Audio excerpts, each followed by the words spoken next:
of all of the Doris Day albums that I have listened to, and there have been quite a few, I think that I Have Dreamed is the one that took me the longest to get into.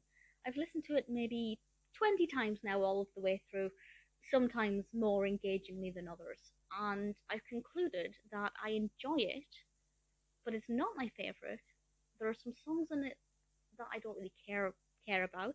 There are none that I dislike. There are none that I would skip when listening to it. There are some that I actually quite enjoyed.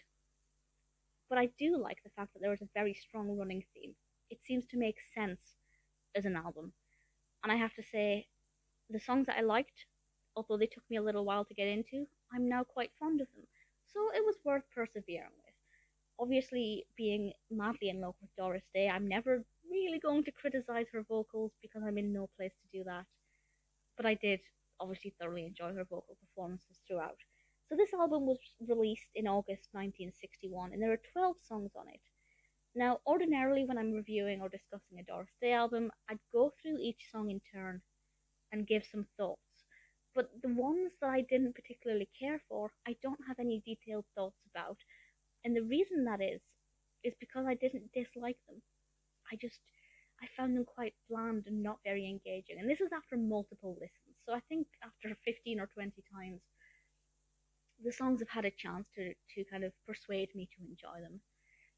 But the ones that I liked, particularly I think maybe 3 of them, I really adored. So it starts off with I Believe in Dreams, which is nice enough.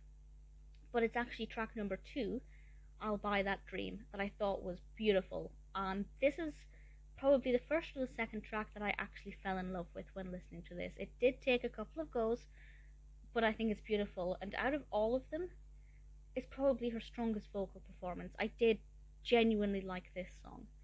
Then we have My Ship and All I Do Is Dream of You.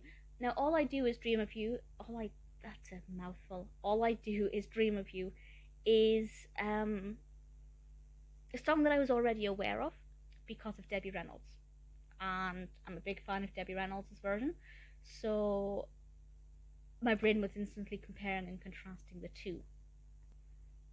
I won't pick a favourite version because I just don't think I could, but it's certainly interesting to hear my 2 favourite vocalists singing the same song. That's always something that I enjoy.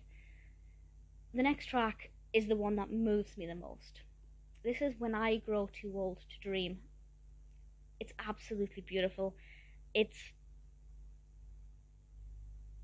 really emotional. The lyrics are beautiful. The song itself is very sweet, but I love the lyrics. And it's for the first time in my life, it made me think there will be a point in my life when I am too old to dream. Just now, I can say, one day I'd like to visit this place, and one day I'd like to achieve this. But there will be a point when I'm at a certain age where it just no longer would be really possible or feasible. Hopefully a long time into the future. And it made me realize that one day dreaming is not really going to be an option, and the song really moved me and really touched me. And I think it's probably Doris Day's second strongest vocal performance, but maybe I'm biased because I've genuinely taken to the song very well. Then we have We'll Love Again, and then I Have Dreamed. I Have Dreamed I quite liked. Again, not my favourite. As a Rodgers and Hammerstein song, certainly there was something about it that I liked. It's from The King and I, but it's never been a song that I've particularly been bothered about either way. But then we have Periwinkle Blue, which is actually the last song on the album that I particularly cared for, and I think one of the first ones that I fell in love with. I love Periwinkle Blue. It's a little bit more upbeat than the rest of the tracks on the album, and I just find it a little bit more engaging. The lyrics are a little bit more pleasing. The vocal style is quite different to the rest of the tracks. It's definitely standing out, whether you think that's a good thing or not, depending on what you're looking for from this album and the kind of songs that you like. But it definitely stands out. It seems a lot more positive, a lot less melancholic. I really thoroughly enjoyed Periwinkle Blue. And then the last ones, I don't really have any deep thoughts. Someday I'll Find You, You Stepped Out of a Dream, kind of like that one. Oh, What a Beautiful Dream, and Time to Say Goodnight. They're all fine. I don't mind listening to them. As I said, I don't skip them when I'm listening to the album. I'll quite happily listen to it all the way through. But they just they all seem to blur into one at this point. So there are the ones that stand out that I've highlighted that I really liked, but the other ones just don't seem to move me in any other way. But it's a pleasant enough album. It is a good example of Doris Day's vocal style. There are a lot of her albums where she showcases quite a variety of vocal styles, and that's great. But if you were to find quintessential Doris Day, I'd say this is the album for that. So certainly it's quite strong in that regard. I Have Dreamed is never going to be my favourite Doris Day album, but it has introduced me to a few new songs.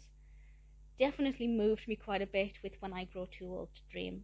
If you're a fan of Doris Day and haven't listened to the album or are not familiar with her versions of some of these songs, absolutely check it out. It's not the first Doris Day album that I would recommend, but I Have Dreamed certainly has its benefits.